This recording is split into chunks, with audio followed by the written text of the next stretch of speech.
এই যে অধপতন স্যার, বাহিনী হিসেবে যে পরিচয় দিব আমি পুলিশ, এই পরিচয় দিতে স্যার ভয় লাগে, লজ্জা লাগে স্যার। একটা বাহিনীর ফোর্স হয়ে যে আমি নিজে পরিচয় দিব, আমার নিজের লজ্জা লাগে।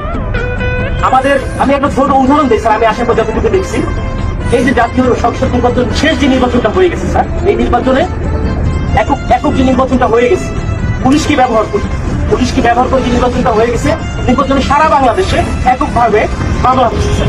কিছু মামলা গায়েবী মামলা, যে মামলা কোনো ভিত্তি নাই, এই মামলাগুলো আমাদের দিলে করাইছে।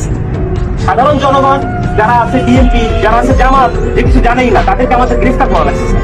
জনগণের মধ্যে আমাদের যে শত্রুতা দৈরাত্ম সৃষ্টি হয়েছে স্যার, এই সাম্প্রতিক সময়ে একটা বিষয় থেকে আমি আমাদেরকে নির্দেশনা দিচ্ছে যে এলাকায় কোনো বিএনপি জামাত থাকতে পারবে, এলাকায় কোনো অন্য হিন্দু ধর্মাবলম্বী কোনো কিছু থাকতে পারবে না।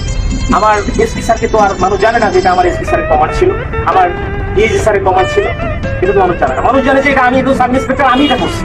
সন্তোষ নামে একজন সাব ইন্সপেক্টরকে মেরে ঝুলাই রাখছিল কি সাম্প্রতিক সময় যখন প্রথম আন্দোলন শুরু হলো স্যার, সেই আন্দোলনে একটা গাড়ি ভাঙচুর হয়, সেটা সরকারবাদী একটা মামলা হয়, সেই মামলার আইন ছিল প্রত্যেকটা হত্যাকাণ্ডের স্যার বিচার হোক।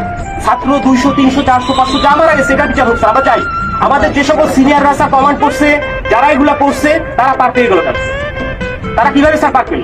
আমার এই প্রশ্নটা স্যার আমার থেকে গেছে, কেন যারা অন্যায় করলো, যারা আমাদেরকে মানুষের কাছে শত্রু হিসেবে দাঁড় করাই দিল, তারা কেন স্যার পালিয়ে?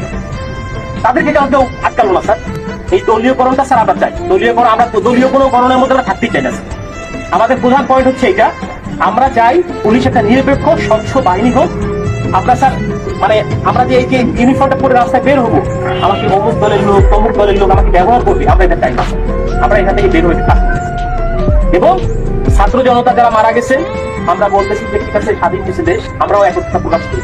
আমরা কিন্তু পুলিশ কর্মবিরতি দিচ্ছি কেন? যে আমাদের পুলিশ মারা গেছে এটা না, আমরা চাচ্ছি যে সারা বাংলাদেশ যেভাবে সংস্কার হচ্ছে, আমাদের বাংলাদেশ পুলিশও ঠিক একই রকম ভাবে সংস্কৃত হয়ে একটা জনগণের পুলিশ হিসেবে আমরা প্রকৃত আমাদের টিএ বিল স্যার পাই না। আমরা বলবো কাকে এগুলা? আমরা বলবো কাকে? আমরা স্যার টিএ বিল পাই না। আমার কাজ করতে আমার পকেটে টাকা দিয়ে, আমার পুলিশিং মিটিং করতে, আবার ব্যানার করতে আমার নিজের টাকা, আমার ব্যানার করতে হবে নিজের টাকা থেকে, আমার এই করতে হবে, সেই করতে হবে, উঠান বৈঠক করতে হবে, সব আমার নিজের টাকা করতে হবে। কেন? আমার বেতনের টাকা ছাড়া আমি কোনো জায়গায় খরচ করতে পারবো না। এক কথায় সরকারের প্রতি কাজ করতেছি, সরকার আমার বেতন দিবে, আমি আমার পরিবারের পিছনে ব্যয় করি। আমি কেন আমার নিজের টাকা দিয়ে আমি ব্যানার করে কেন করতে যাবো? এটার জন্য আমার বাজেট থাকবে না?